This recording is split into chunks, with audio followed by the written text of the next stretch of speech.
The last talk will be given by Konstantin Delchev, and the title of his talk is Some Recent Results on Two Distance Codes. Thank you. So, some recent results on two distant codes. This is essentially what we will see. We will give some basic facts and definitions about how we actually approach coding theory with linear programming bounds. We will see what are the conditions for attaining the linear programming bounds and give some examples for that. See what else we can do with a connection between Hamming and spherical codes. Basically a way to go in another space where we can do these bounds, and then go through some constructions and some table results in brief, probably. The non-classical stuff that I speak is based on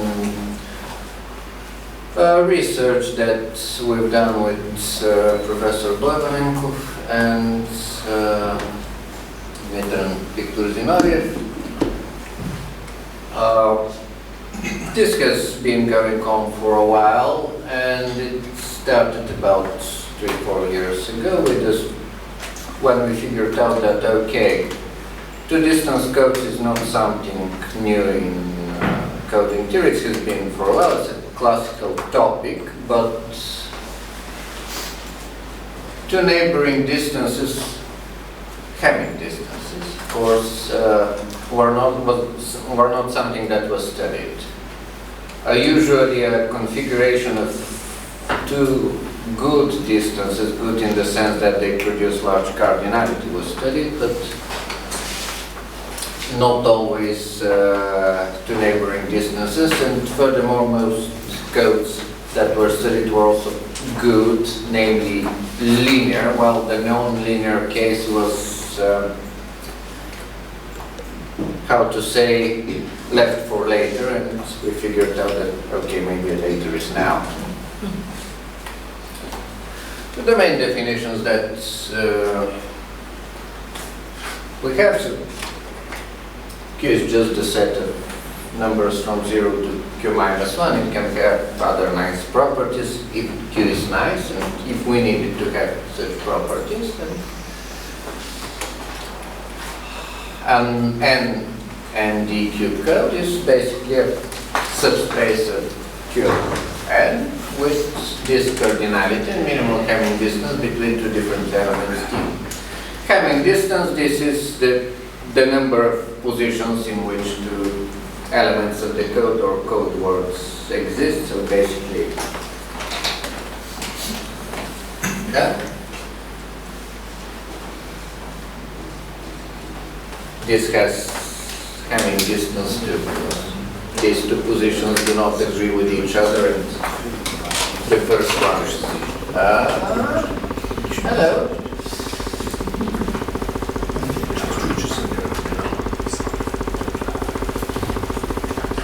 Okay. And the curves that we will back, I told you. Тока нещо се... Okay. So, but generally we will proceed with this type of denoting the codes. Here we will write the two distances d and d plus delta. And again, it's a set in Qn with cardinality this one, and distances which are either d or d plus delta. And the main problem of coding theory is find A, Q, and D, so they'll set the largest cardinality for which a code with these parameters exists. So here we have an issue. We want code with large cardinality and large minimal distance between two of its code words, but naturally the two do not agree, so the problem is interesting. Furthermore, in the classical case, it's actually motivated by data transmission, the so-called error correcting codes, which were and still are used when we have a noisy channel and some information is lost. We want to correct the lost information, correct the induced errors. So we introduce redundancy.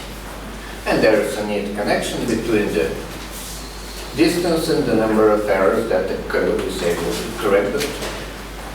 This is a lovely practical application which motivated the beginning of the field, but this is not why we study codes now. They are just wonderful algebraic, combinatorial, and sometimes finite geometrical objects. In our case, we will look into this by the largest cardinality for which this code exists. And one way to approach this is build nice constructions and so on. The other way is to create some kind of analytical bounds, telling us that we can't have a code that nice, and one of the classical ways to do that is the so-called linear programming method. It was started by Lemmerstein back in the 70s and goes up to Zeidel. Essentially, it relies on the existence of a set of nice polynomials which have a nice addition property which connects them to the orthonormal basis of some nice spaces to which the big space is decomposed. And for Qn, these polynomials are the normalized Kirchhoff polynomials. They're orthogonal polynomials, which are equipped with a nice formula. And okay, we use this form with this substitution instead of the actual Kirchhoff polynomials. This is related to us using actually inner product and not distance. They enjoy this recurrence relation of second degree, and these are the initial conditions. Generally well-studied object that we can work with. So the two most important facts, okay, they're orthogonal with certain measure.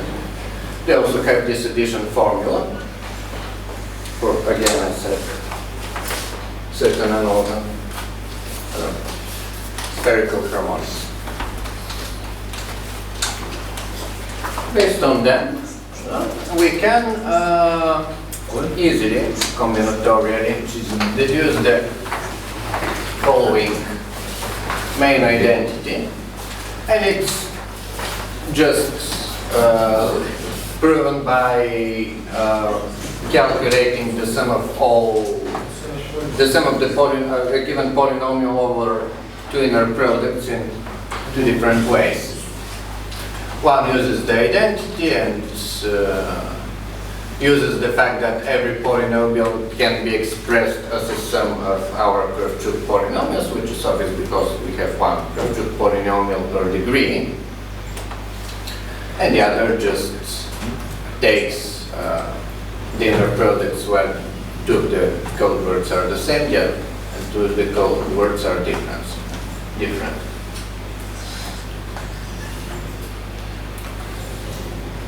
Alternatively, we can group this part in the so-called moments and shorten the main identity.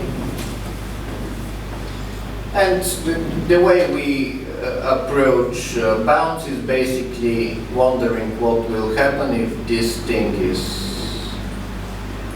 either positive or negative, but with a known sign, depending on what we want to do with it, and work with this part, which gives a direct connection between a polynomial and the cardinality of a code that we are studying. And this is something that we deal with. Alternatively, we can express all this with the so-called distance or inner product distribution. Naturally, the two of these are interchangeable.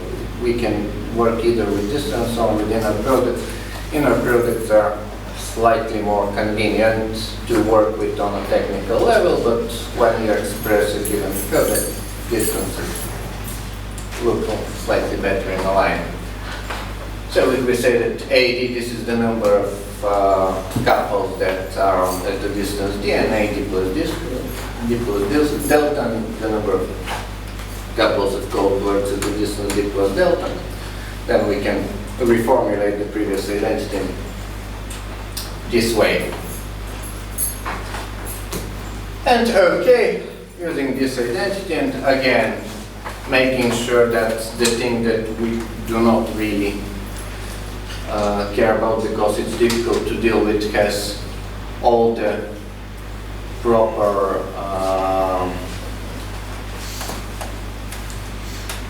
values because of the non-negativity of the coefficients. We can eliminate it, and we have this wonderful bound, which is f of 1 over f0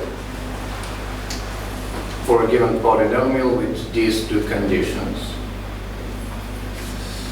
And if the bound is attained by such a code, then this holds and this holds. Here we've written the distances not d and d plus delta, but d1 and d2, because if we have more distances, exactly the same. You just add more requirements for the zeros of the polynomials, but then the same thing holds. This is why d1 and d2 are more useful. Yeah. Okay. So, what can we improve these bounds, which is very neat? Well, one thing is that naturally, by the way we have defined AD and AD plus delta, which is the number of given couples in a graph that have some kind of distance, they need to be natural numbers. So if they aren't, then this is an issue. And we also have various combinatorial considerations if they are natural numbers. So, okay, maybe they're, but then things may not fit combinatorially or geometrically. And then potentially we also have the mechanism of direct codes where we check codes in a lower dimensionality. These are various ways to improve this bound. We will mostly make use of this. And here are some classic examples of how this bound is used. So if we use a first degree polynomial, it will give us the Plotkin bound, and it's a classical bound, almost half a century. Which is, however, still useful. It's attained for many large D. It's also interesting that it has a completely separate combinatorial proof without any of this theory. But this is a particularly useful way in our case. And here's a second degree example for the general bound. When we have d and d plus delta, these two requirements, they come from the requirements of the coefficients of the Kirchhoff expansion of the polynomial, because we have f0 plus f1 q1 plus f2 q2, and we need to guarantee the proper sign of these two. Which brings to this condition, then we can have this. And furthermore, again, if this is attained, we need to have these moments.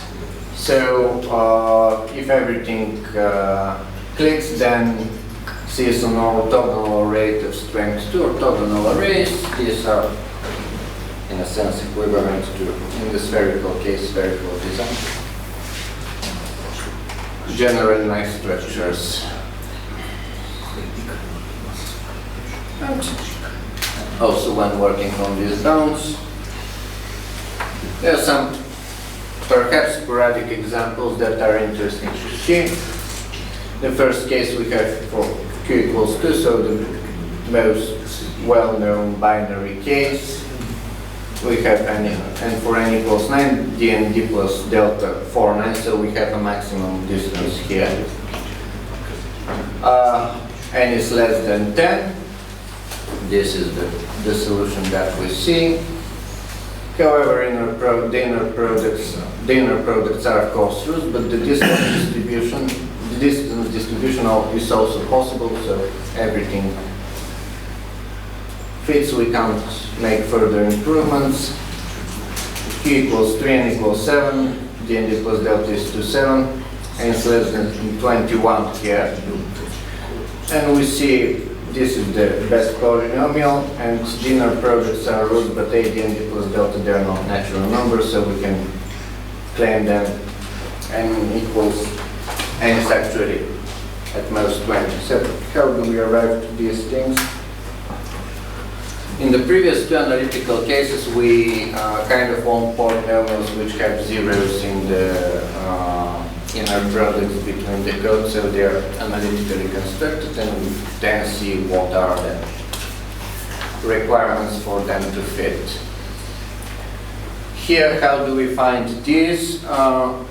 We usually approach this from a purely computational way. We construct a linear programming problem, and we applied, in our case, the simplex method. So we find these polynomials that way, which is why we call them sporadic. They are not part of some nice structure. And we can do the trick with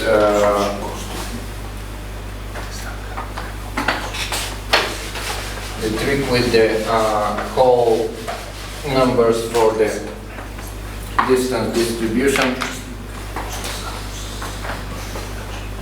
If f of 1 over f0 is itself a natural number, because then we have the bound strictly attainable, and then we can speak, okay, this is the exact value of the spectral numbers. We can try to do the trick and bring them one more.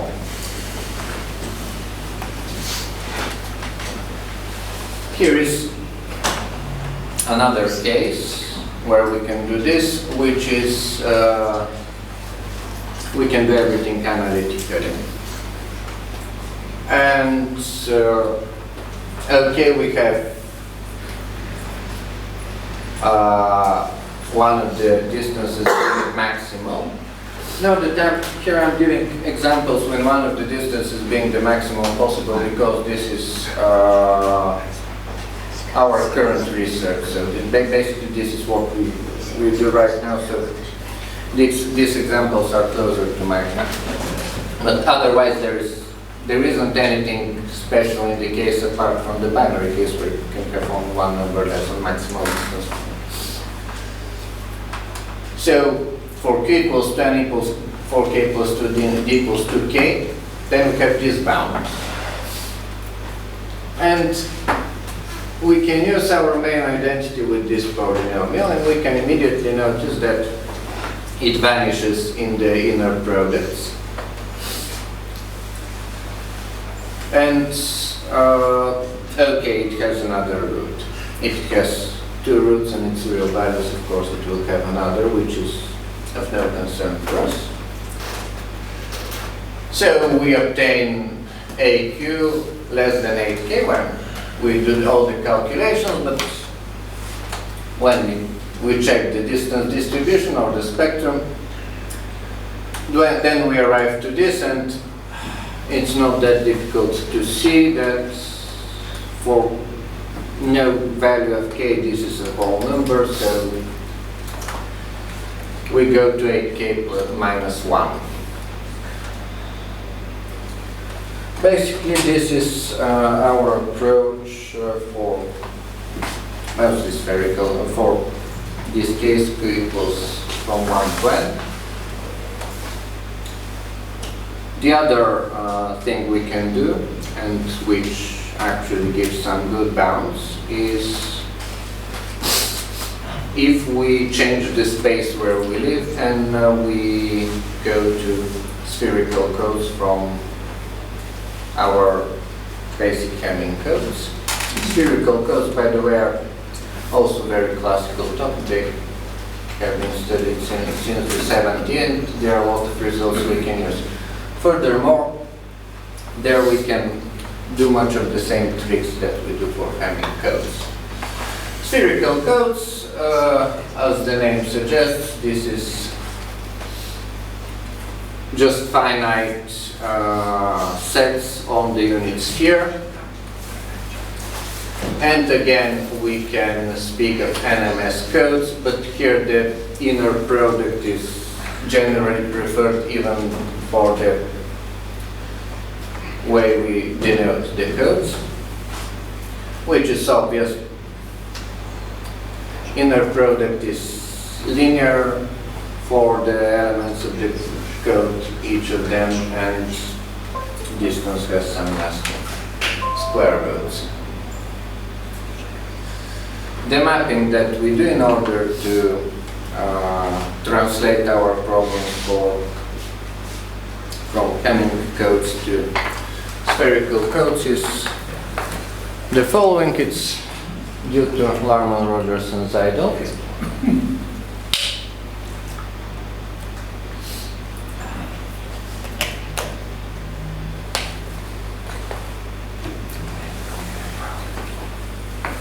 And it goes the following.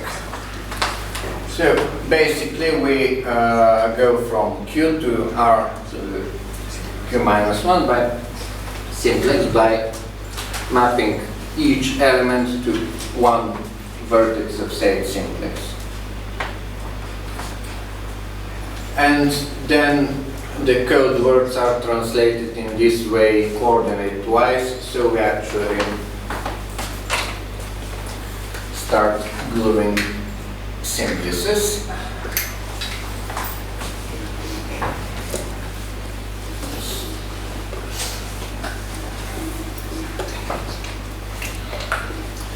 And so on, to go into a vastly higher dimension than the previously known. With this, the distances d and d plus delta go to the following distances. And here, for spherical codes, we can do much the same things that we can do for Hamming codes. However, for the linear programming, we have the relevant polynomials are the so-called Gegenbauer polynomials, and they are specific case of Jacobian polynomials with two equals parameters. In usual terminology, alpha equals beta equals n minus 3 over 2. They have these recurrence relations, and this is how they look in general. Again, they are dependent on the dimension in which we live. Again, because it's the same theory in different space, we have these orthogonal relations, and we have this addition formula where VI, G, these are the non-normalized basis vectors of the harmonic spaces, and RE is the dimension. And again, we have for them the same bound f of 1 over f0, but this time we decompose the polynomials that we work with according to Gegenbauer and Osterchuk. So based on the construction that we had and knowing that we can do a lot with spherical codes, we can have this bound, which is due to Farman-Roger-Zeidel and improved by Neumeier. Let d over d plus delta equals d over s in lowest term, and this holds true, then this is true. If s equals r plus 1, then we need also this to happen. And this bound is interesting because it is attained in numerous cases. So there's a place where it is good, but there's also places where it's very far from the real thing. So it's not very stable, but still very useful. Lastly, we can also attain many bounds for these types of resistance codes when considering purely geometrical and combinatorial means. So some simple cases can be done almost with triangle inequalities. Like this no binary codes of length 10 when both are odd, when one is odd, the other is even, and there's some issue with the triangle inequality, and with these other cases, many of these are purely undergrad level problems. Here there are also these bounds which are all also interesting, and however, going in the same direction, one bumps into much less trivial problems. And this is this conjecture that we arrived into while dealing with the general problem of two distances, or could 2, 3, and 4, possibly higher 2, and the conjecture turned out to be true. It was proven by Andrei and Borubyov with the apparatus of finite geometries. Finite geometries, as we'll see, is a rather powerful apparatus in this field too. Basically, this is a short list of our approaches for obtaining bounds in our research with Zinoviev and Zinoviev. Direct linear programming with either the analytical construction of good polynomials or computerized search for good polynomials, the connection with spherical codes, and picking up cases where we can deal directly with the distances. On the other side, Zinoviev and Zinoviev were more concerned on constructions, and it turns out that the constructions of such codes are very, very rich when it comes to looking into their sources and their relations with other mathematical objects.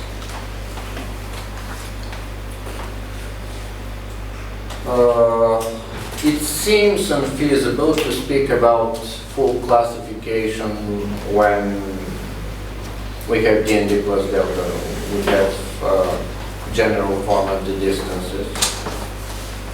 However, classifications for d and n seem feasible, and there are a lot of classification results for d and d plus 1. There might be other particular cases where this can click.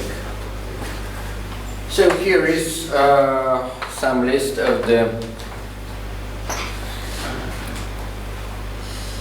objects on which such constructions are based, and the first object, this is the so-called difference matrix. Let G be an abelian group for their Q, and a square matrix is called a difference matrix if component-wise difference of any two different rows contains every element of G the same number of times.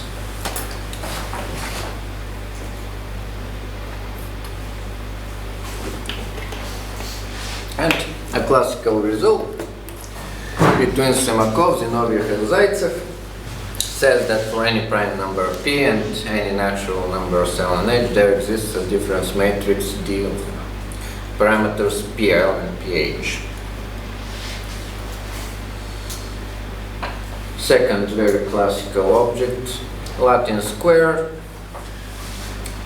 Latin square is the usual idea. N by N, and symbols, each symbol appears once on each row and each column. This is puzzle type.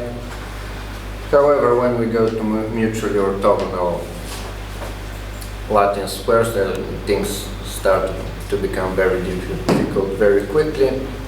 Mutually orthogonal Latin squares, where when we place them over each other, each pair of symbols occurs only once. And here we must say that, well, there's various results for the number of mutually orthogonal Latin squares for each and the full answer of this question is open, and it seems rather difficult at the current time.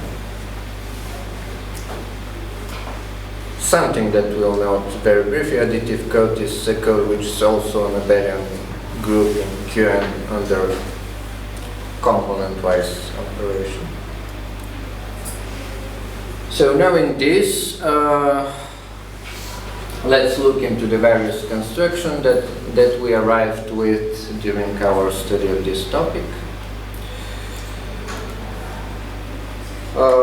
Most of them are well known or are various modifications, some might say mutilations of existing constructions. First is the case of balls in Qn, and the ball itself is the code with two neighboring distances, but we can also add parity checking and again create such a code. And parity checking is generally a way of obtaining constructions of the type that we enjoy.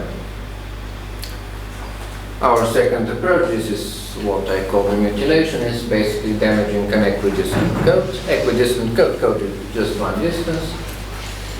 An equidistant code produces two codes. If we delete any row, or the code works, delete the row, or if we add one position and put whatever in it. Considering this, then we can start the general idea of damaging equidistant codes. Then we can go this way and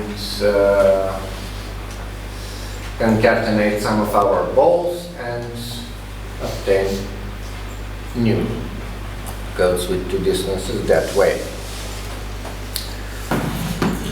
Some more theoretical construction is what we can do with Latin squares. Latin squares itself are codes with two distances, and they're both codes with two neighboring distances, and they're a code with optimal, with largest distance n. Again, we can combine two different constructions and also build this. So, going on, again from the construction of Semakov and Zinoviev, we can use difference matrices to obtain codes with these parameters, and they mostly come out trivial. So these are the types of constructions that we went in our first article with Zinoviev and Zinoviev, and from them we sort of felt interesting to see what's the general case, what's D and D plus delta, where they found certain requirements for the structure of Hamming codes. However, turned out that complete classification and exhibiting such nice types of constructions will not be possible, which leads directly to the question what happens if we fix one of the distance and we fix it someplace where it is both interesting, because maximal distances are interesting, especially in the binary case where they tell us a lot in general. And this is the classification that was reached for n. Again, some of the codes are known. The Hadamard and the difference matrix codes are the type of codes that we're interested in. Hadamard codes have been around for a while, and they have such parameters. You know that they're somewhat close in parameters to the infinite family that I showed has an optimal polynomial of degree 3. However, there we have 4n plus 2, not 4n. So they are not the same.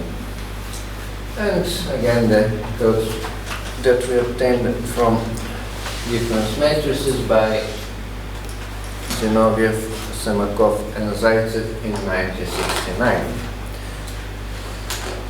Latin square codes, as we also mentioned, these are codes that have distances n-1 and n, so they fit. However, there's various issues with how many of them there are. And interestingly, here we can see that some constructions arise from finite geometry. So finite geometry, again, it's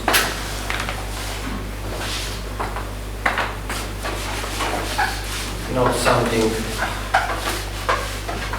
too exotic and unknown maybe for most of the audience. It's a finite incidence structure of points and lines, and potentially again higher dimensions, where we have basic axioms about lines intersecting into a point and points lying into a line. The simplest example of a finite plane is the funnel plane, where each of the points of this triangle is a point in the finite plane, and each line plus the circle is a line. Here we have each line having 3 points on it, each 2 points giving a rise of a line, each 3, sorry, and each 2 lines intersecting in just 1 point. The theory of finite geometries have been developed for decades, and it's a very good source of both constructions and bounds for coding theory. So it is not surprising that we see codes coming from finite geometries as one of the important families of codes in this field. These are the Bush codes, the Delsart codes, and the Denniston codes. By the way, we can reach some of these, their bounds and proof optimality with our linear programming bounds. And actually, they are reached with polynomial of degree second degree. So in many cases, these 3 families of codes are provenly optimal. They arise from arcs and ovals. Arcs, this is the usual idea of an arc, so you don't have more than a given number of points of the arc line on a line. That's the idea.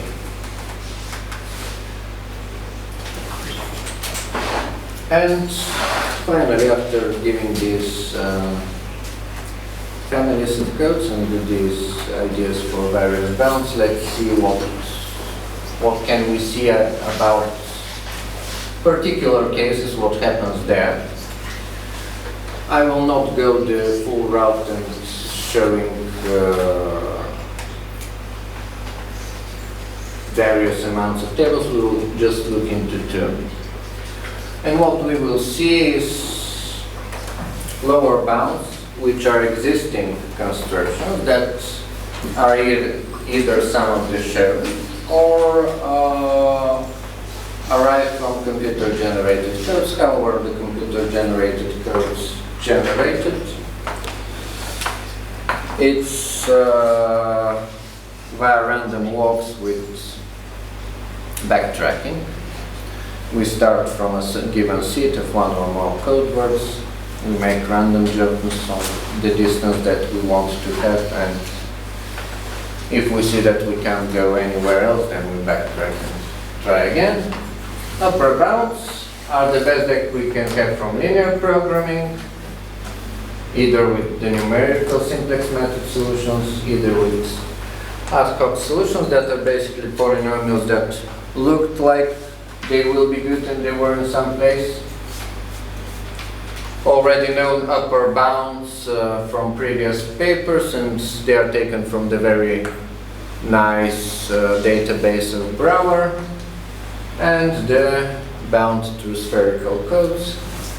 So here for q equals 2 and d plus 1, as stable we can see that spherical codes have their very interesting field of relevance, and we also have the other approaches on the two separate ends of the interesting interval. Naturally, these are trivial codes, so we are not very much concerned about that.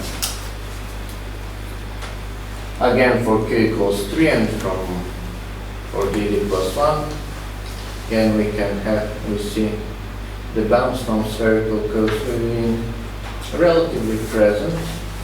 Again, the other bounds mostly present in the end. I will stop here. Thank you for your attention. I'll try to answer them. So, any questions, remarks?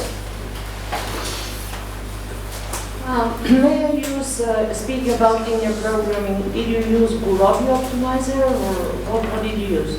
Maple. Maple is very convenient for if you don't, if you want big parameters, it won't do. Then you will have to do a dedicated linear solver. But for reasonable parameters, Maple does pretty well and is very convenient for use. So we've used Maple because we didn't employ high performance computing. Any other questions? You can also use, for PC, you can also use Python or Mathematica, and they will also work wonderfully.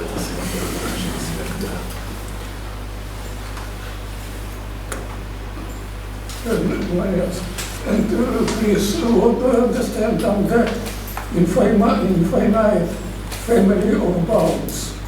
You probably... That we have a bound for certain case for every k. For every k, we get a bound for this code. One parameter, but yes. Several parameters that may take infinite value. Yes? Not sure I understood you. Sorry. For instance, if you have one parameter, yes, and this parameter may take infinite value. Yes. For every natural number k. Yes. That was it. Okay. Let's take the speaker again.